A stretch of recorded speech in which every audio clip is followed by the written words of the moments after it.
تو میں یہ عرض کر رہا تھا کہ اللہ نے قرآن میں رمضان کے لیے 4 احکام خصوصیت سے بیان کرے، ایک پر اشارہ دیا ہے لیکن حدیث میں اس کی پھر وضاحت ہے۔ تو وہ 4 کام میں سب سے پہلا کام کیا ہے؟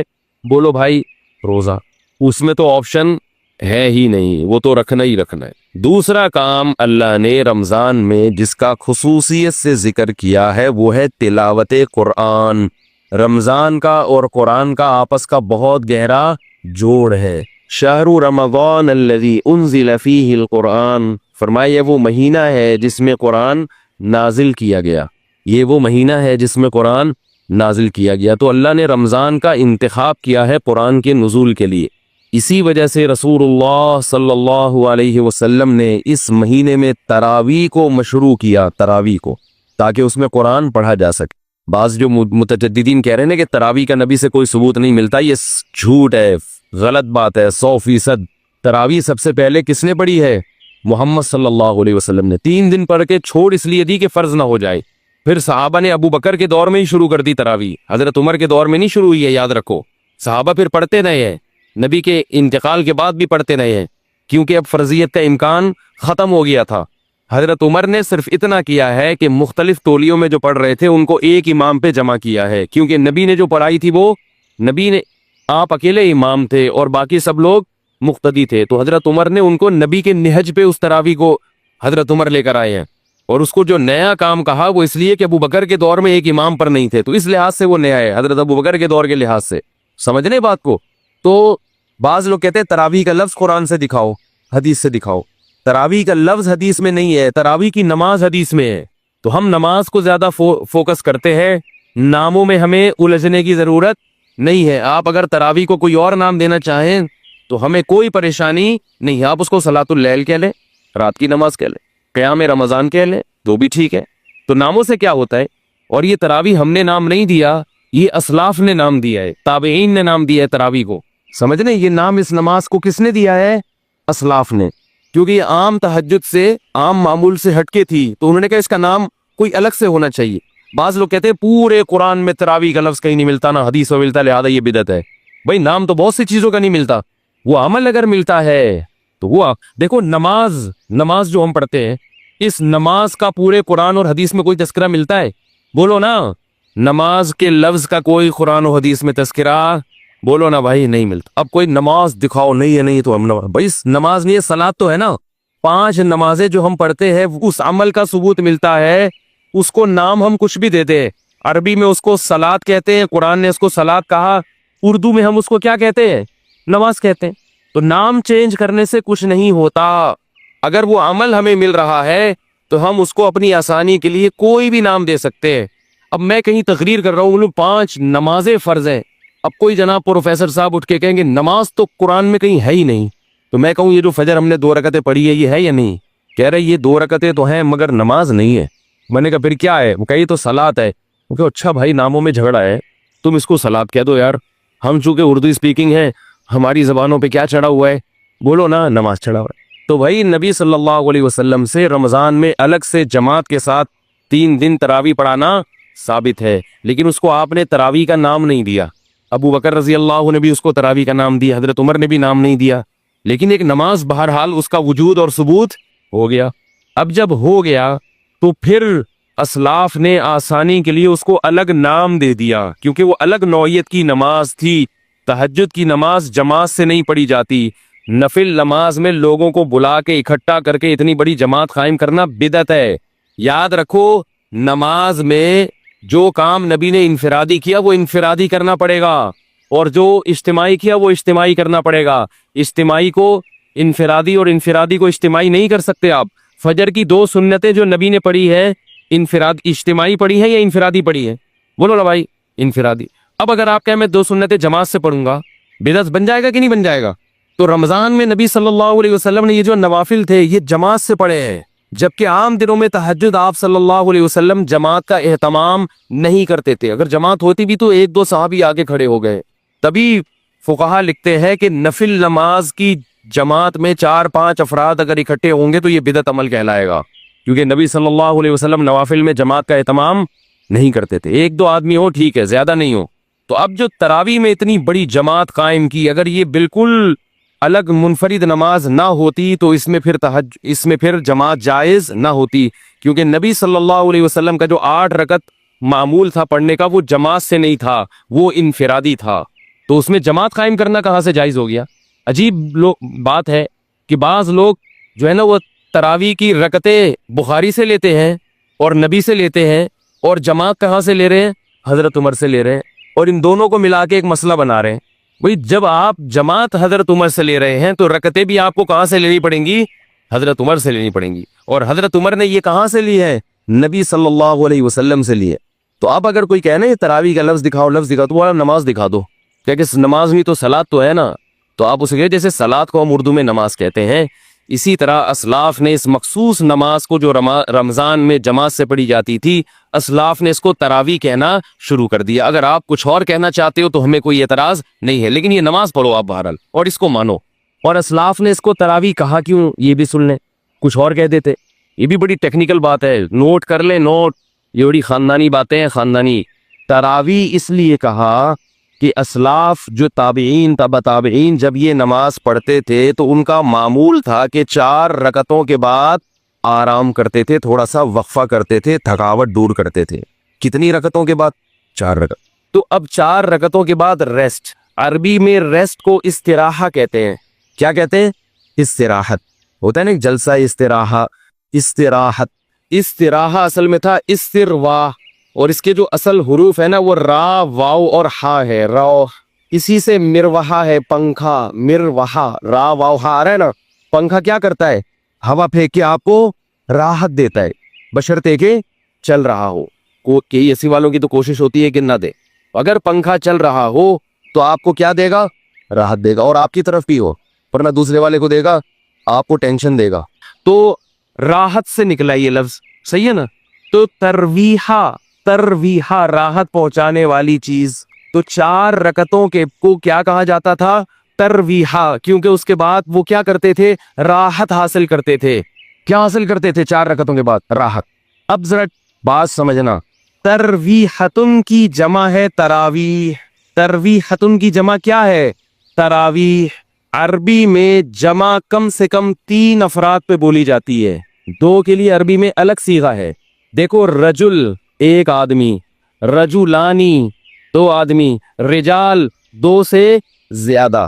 رجل کیا ہوا؟ روزہ کیوں لگ رہا ہے آپ کو؟ ہمارا بھی روزہ ہے بھائی، بولے نا ذرا۔